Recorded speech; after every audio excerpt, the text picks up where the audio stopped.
And we are live. Thanks everybody for watching. Uh, I know there's some live shows and other things going on right now, but I wanted to talk about something, and it's newsstand versus direct edition. And one of the main reasons I want to talk about that is because this particular book is getting hot right now, and I don't want anyone to overpay for no apparent reason.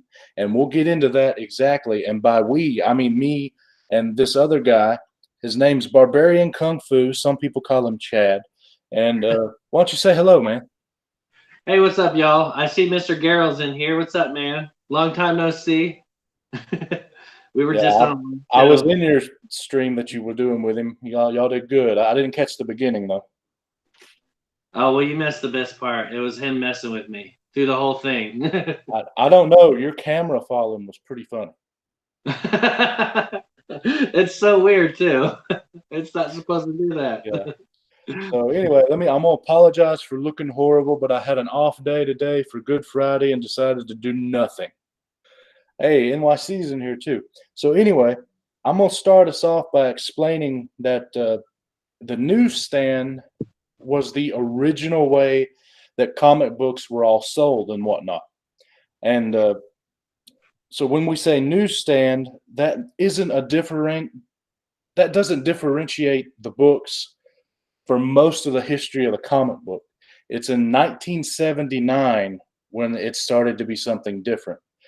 What happened in 1979 was the comic books started releasing direct sales, which instead of going to a newsstand where the books could be returned and refunded if they didn't get sold, they would sell directly to like a comic book shop, for example. And if the books didn't sell, they became back issues. The shop had already paid for them, which is a better model and a less expensive model for the comic book publication company rather than the newsstand model, which is why there are no newsstands now for Marvel, and I don't think there are for DC either. I think a few of the other companies still do some, but it's almost completely a direct sales market now. And I do not have the first direct edition book, but someone else does. Yeah, the first one that was ever marketed through Marvel, anyway, the first direct to shop only would have been Dazzler #1. And this is the error print, which doesn't have any difference. It doesn't make a difference. They're about 50-50, but this was not available in a newsstand. If you wanted to buy Dazzler #1, you had to go to a comic book retail shop to pick it up. And it doesn't have a barcode at all. After they put this out, Marvel, when I talk about this stuff, I'm mostly talking about Marvel because I don't really read DC stuff at all. And I don't really know the history about their newsstand to direct stuff. But when when when Marvel first went to direct, they had already had all these comics in their presses set up to do the barcodes. And so rather than just take it off, they said, we'll just stick a line through it. And so that's where the first direct to market that was already being done for newsstand, that's what they look like. They just have a barcode with a line flashed through it. And a lot of people think that the shops did that, but it's actually printed like that. And that's a little bit more rare. The one with the line through it, it was kind of a trial thing.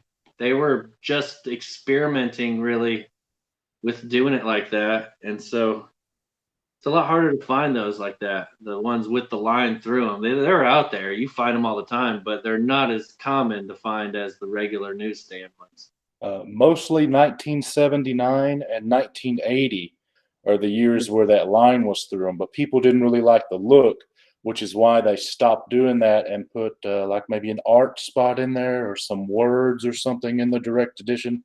So he's right. There's only a couple years where those lines through the barcode were prevalent, but they didn't look nice, so that's why they changed them.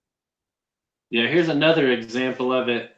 These Marvel team ups. This is number 83, and you see it's got a line through the barcode. So this would have been a direct copy, but they were still doing a lot of newsstand then. So this is number 84, and it's got the barcode without the line through it. So this right here is more common to find. Like you'll see most of them with a regular barcode, but then you go the next one, number 85, this one has a line through it again. They were printing these, I think they were bi-weekly, or maybe they might have been monthly then. I can't remember. I guess it says on it, doesn't it? Yeah. Hey, Chad, since you have a couple issues, one right after the other there, can you also show people and explain the difference at the top where there's the diamond in the price and then the box in the price? Oh yeah, and there's I don't have one of the other ones, but yeah, you can see that this direct one has a diamond in the top, and that's one of the giveaways for a direct sale. But then you also have to take into account Whitman.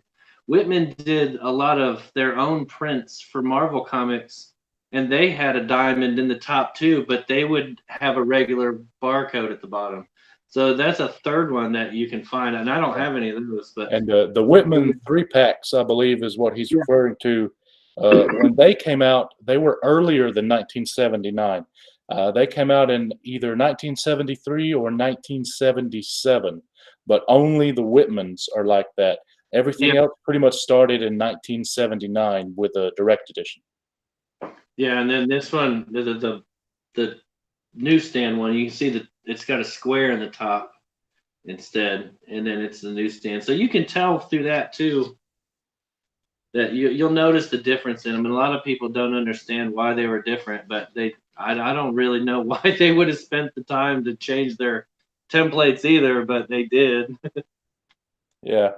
But anyway, the thing that mainly sparked this and what made me want to talk about it was I got another copy of Wolverine #1 from 1988 in, and it was a newsstand copy. And I got to thinking, some people don't know that they know that newsstands are rare, but newsstands aren't always the rare one. And I noticed that She-Hulk is starting to get hot now, and I didn't want someone to pay, a premium for no apparent reason. And let me explain. You see, this She-Hulk here is a newsstand. It has just the barcode in it. But this particular book is from 1980. The newsstands were 94% of the market. That's in just about exact number for Marvel. It's a relative number for DC. But it was about 94% of the market was newsstand. Only 6% was direct edition.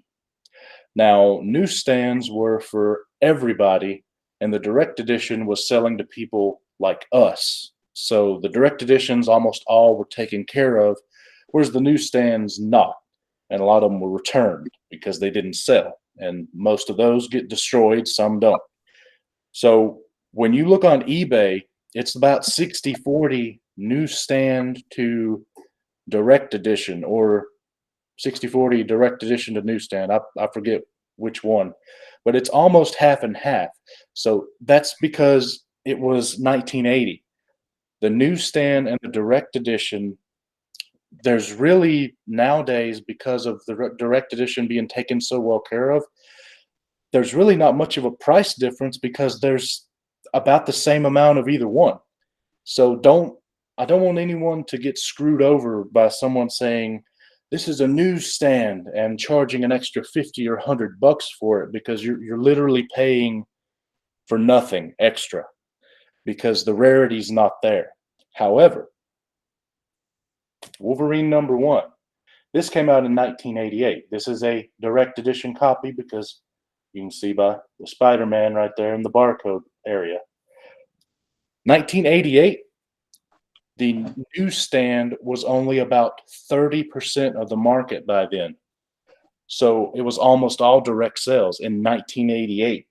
So the newsstand versions of Wolverine #1 are harder to find, even on eBay, although you can find them, but you usually pay a bit of a premium, which is why I thought about it when I got this in the mail today. I bought another copy, but this one is a newsstand.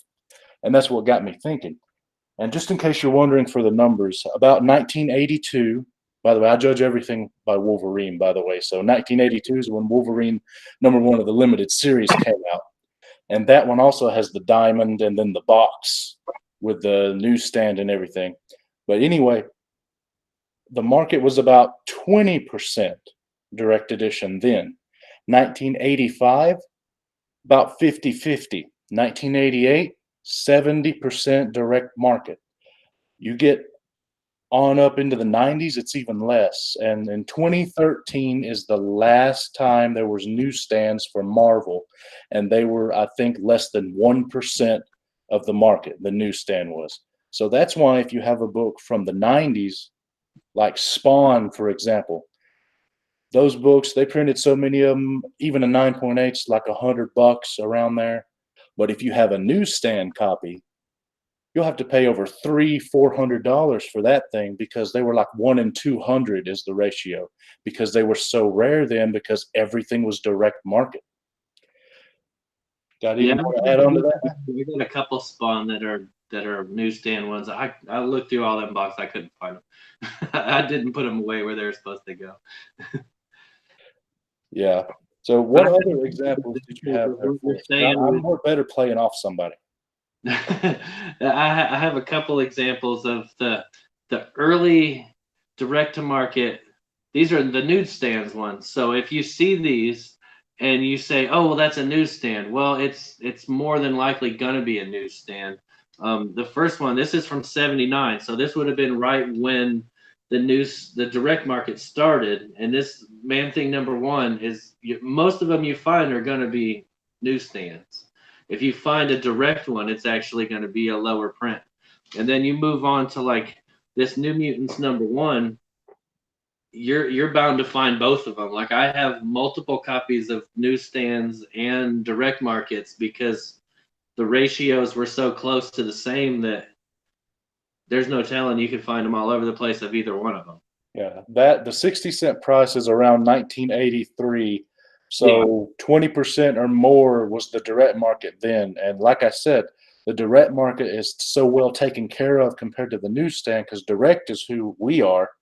That Yeah. he's right. It's about 50-50 even in 1982, 83, and it just starts to get dominated by direct as you get younger and younger. Yeah, and then this here is West Coast Avengers #45. This is from 1989, and so it's a little bit more common. Well, it's definitely more common to find a direct one like this, but then the newsstands are going to be a lower print number, so it's harder to find one, especially in good condition. Like you'll find them, but to find them in good condition is the hard part. Because like he had said earlier, you find these things, little kids were looking at them on spinner racks, grabbing them and pulling them down because they couldn't reach the top one. So they're pretty commonly beat up. It's hard to find good ones that are like flawless. So basically, it's the early to mid 1980s where you need to stop and think, okay, do I really need to pay more just because it's a newsstand, assuming someone's asking more? Because odds are you can probably find a direct edition just as easily as a newsstand. So I wouldn't pay, a premium for it. Case in point again, this one right here. I would not pay extra for newsstand. I don't even pay attention if it is it newsstand if it's a book that's, this old. Yeah. Yeah, when you start getting up into the 75-cent and above books, that's when newsstands become a little bit more important. Like that's what I look at anyway. Like I have this is an Infinite Crusade #1. It's a $3.50 book and it's a newsstand. Like that would have been a pretty hard book to find in good shape on a newsstand. Like they're almost all going to be direct to market. This is from '91. This copy's beat all to hell because it's probably seen so many people looking at it before it even got bought. Yeah, and I'm flipping through my books here, and I'm noticing that a lot of them from the early 80s, like this Teen Titans #3. It's a 1980, I think 1980 or 1981 newsstand. It's just not a big deal to find them in the early 80s as newsstand. But then No. you get around to here, this is issue number 50. There's no thing in the corner, no barcode, no nothing, because it's a direct edition. And issue 50, see, what is it? It's $1.25. So yeah, this is late 80s, like 87, 88, somewhere in there. DC did the same thing where they kind of copied Marvel for a little bit, right? Where they put they put some kind of art in the barcode spot, and then they just totally stopped doing it altogether. Isn't that how it worked? I don't really know much about. Well, here is issue 23 of the New Teen Titans. Newsstand. Issue 28. Newsstand. Issue number 16. Direct edition. And they did kind of the same thing. Yeah. Right there. And then I already showed number 50. It literally has nothing in the bottom there for direct edition. So flipping through your collection, it'll be anybody do this. Just pay attention to books from the 80s. You'll find you have a good little mishmash, especially in the mid to early 80s, of newsstand and direct. Because like I said, the direct editions are well taken care of for the most part. Sometimes that can change. Like, it would probably be very hard to find direct editions from 1979. Do you happen to have one, by the way? I think that Silver Surfer, yeah, this Fantasy Masterpieces, this is a direct edition from '79. It's just got the barcode, the line through the barcode. That was the way they first did it. These team ups, these are the same way. These are from '79. Yeah, they're all from 1979. Well, those books then being direct editions, say something so it goes to you. Yeah, that's just another example of that direct edition from '79. I don't think I have any.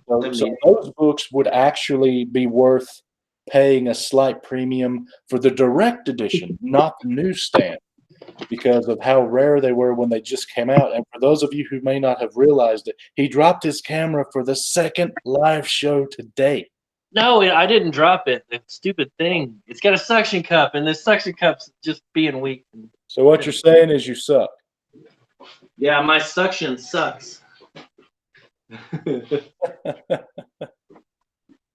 Oh. Hey, give me a break. It's hot out here. Dude, I'm a state over. I know what you're talking about. The suction just doesn't want to suck anymore. Oh, by the way, I saw you come in there, Carlito. How you doing? Here's an example of, like, with Marvel, after they did the line through the barcode, the first thing they did was they used, like, the headshot Spider-Man face that everybody knows. Like, they did the black one where it was just like black and it had white spider webs and eyes and all that. Before they did that, though, they'd used the white square with the black. Now my camera's so far away. Oh, but that's fine. It's coming in time, dude. That's a direct one. And then I was pretty happy to find this. And it's a newsstand of the first print.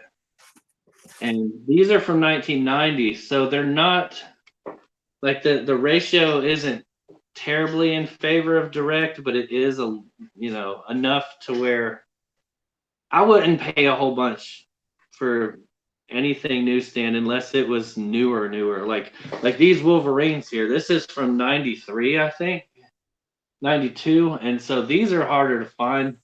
The Jim Lee X-Men, the X-Men Volume 2, those newsstands are pretty hard to find. Here's what the direct looks like of that too. You see, they took that ASM 300 and they stuck it in that little box down there.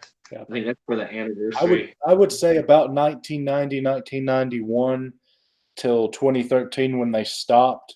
That would be where newsstand, if you had a choice, maybe pick that up and in some cases maybe pay just a little bit more. And a lot of times, though, back in the mid 90s and to 2013 when they stopped, a lot of times they would have a barcode, but then it would say, like this Sabretooth here, direct edition. Yeah, I was just looking at that because I thought it was a direct one too. Yeah. And I remember when they first did. Oh, hi, Alea Comic Bro. What's up, man? I remember when the Ultimates first come out, and I don't have it. I didn't keep up with it, which is stupid. But I remember signing up and getting it in the mail. Those comics, like Spider-Man #1 and all Uh-huh. those. And when they would come in the mail, I remember looking on them, and they would have a barcode, and direct edition would be written on it. And yeah, and I don't know when they started doing the barcode, but here's an example from 1977 that's still a newsstand. I don't know when they started actually putting barcodes on them. Do you? I I don't. I mean, I have lots of comics that don't have anything on them.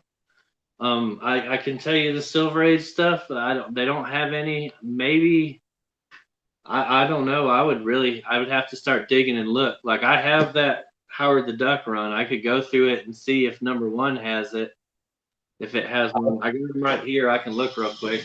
Yeah, well, go ahead and do that because I don't think Incredible Hulk 181 does, and I happen to know that date because I'm a Wolverine fan. That was 1974 November. So I'm thinking 1975, 76. I think somewhere in there is where they started being real prevalent. And Howard the Duck, I think, started in, let's see, 76, maybe 75. So once he looks through that, that'll be a good tell Well, for this us. one doesn't have anything for #1. Let me see if I can find the first one that has one. Hey, Rican, good to see you, man. We're just rambling on about newsstand and such. Yeah, #4 is the first one I see that has one. All right. What year is #4? Do you know? It should say at the I side. can see it in just a second. No, it doesn't say it on the side, but it'll say it on the inside.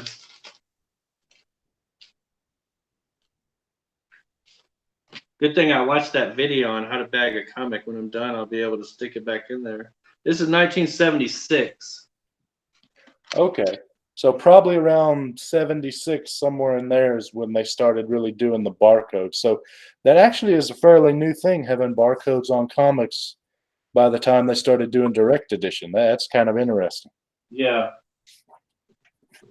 Hmm. Yeah, that was July. So June or July of '76 would have been when they started putting them on, at least for that series. Now I would assume that that was across the board, but hell, I don't know. I never really looked into it, to be honest with you. Yeah, but I just now happen to think of that. I mean, I know about direct edition being in 79, but I just happen to think, when did they start doing plain barcodes? But oh well. Uh, let's see. Is there anything else we should mention on direct edition? I know it's a topic I wanted to hit on, but I think we just about summed it up. You know, we got a No, few people in the chat. What do you guys think? Is there anything missing that we should talk about with this newsstand and direct, or you think we got it? I think you pretty much covered the part with when they started direct, like you had said, like that's what started the real collecting of back issue comics. Like you had people, they went to the drugstore or the grocery store and they bought their comics. I mean, when I was a kid, that's how I got into collecting comics. Was my mom worked at a drugstore and she brought me home comics from work because that's the only thing I would read. And so I had never stepped foot in a comic book store, so I didn't know anything about collecting back issues or anything like that. But those newsstands that didn't sell, the publisher or the distributor would take them back, like you said. So there was no back issues for them until they started direct sales, and it was part of their deal where you buy however many you want, but you're keeping them and you can't send them back. And so they started filling boxes up of stuff that didn't sell, and then you had people coming in. Well, I missed that one. I need to get that one, and that started the whole thing. So if they never started direct sales, you wouldn't have collecting at all like it is right now.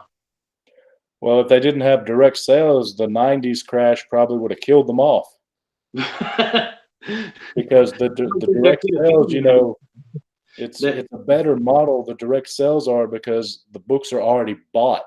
yeah, yeah. I don't think that they could have even shoot that. They don't have spinner racks that big to hold that many Supermans.